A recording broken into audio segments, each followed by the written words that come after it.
Hello guys, this is Ash from Gaming Today, and in today's video we'll be discussing Android games that failed terribly badly, and for the last one because it's quite shocking actually. Well, let's begin with the video. Now coming up in the 5th position is Rules of Survival. Now this is a popular battle royale game released by NetEase. Now it was released in 2017. It was during the time PUBG PC came out, and there was a huge demand for Android games like Battleground, using the Battleground systems like PUBG. So NetEase came up with Rules of Survival, which was strikingly similar to PUBG. Now the game was really popular and it was actually trending at the top of the iOS Play Store and iOS App Store. Well, what happened later was the game was infested with hackers and a really bad community manager who didn't interact with what the community was asking. They didn't listen to the esports scene, and the game just terribly went downhill. Okay guys, coming in number 4 we have Tom Clancy's Elite Squad.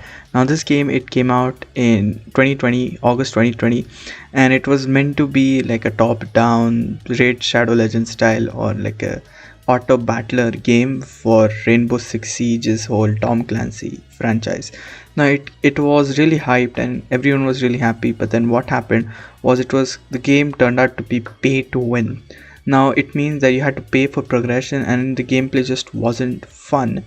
And right before releasing the game, Ubisoft had just took down a game called Area F2 that was strikingly similar to Rainbow Six Siege, and many people suggest that after the whole claim they were going to release a good Rainbow Six game, but they came out with this.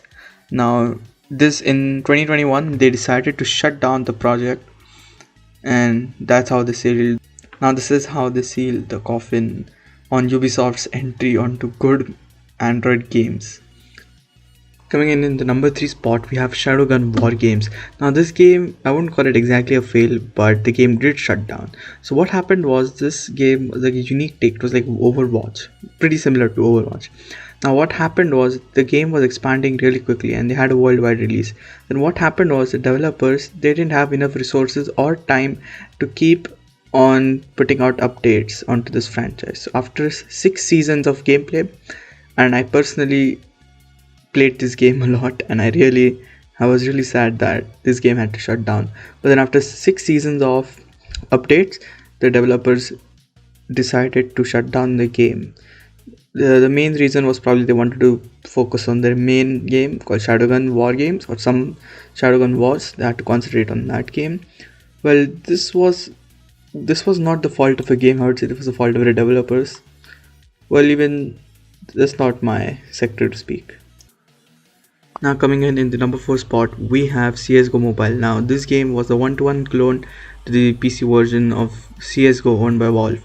Now what happened was these guys, they were literally copying and using the name of Counter-Strike and the whole likeness of Counter-Strike to get people to download the game on the phone, thinking this was officially released by Valve. Now this is a really bad business practice. Now what happened was, due to that, they were sued and there was a whole big drama releasing regarding the whole fact. And then they rebranded as the Origin Mission, and even that went really bad, and their game just kept changing a lot of developers' hands, and it wasn't a good, the game wasn't in the hands of stable developers.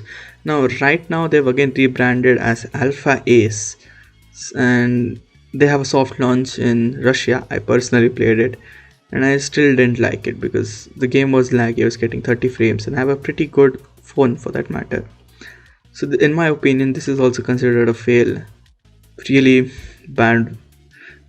Now for the final one, the top one, is PUBG New State. Yeah, I'm pretty sad actually saying it, because I myself was really hyped for PUBG New State. Now Krafton, they just came out randomly out of the blue. They're like, hey, why don't we make a futuristic battle royale game similar to the PUBG PC mechanics.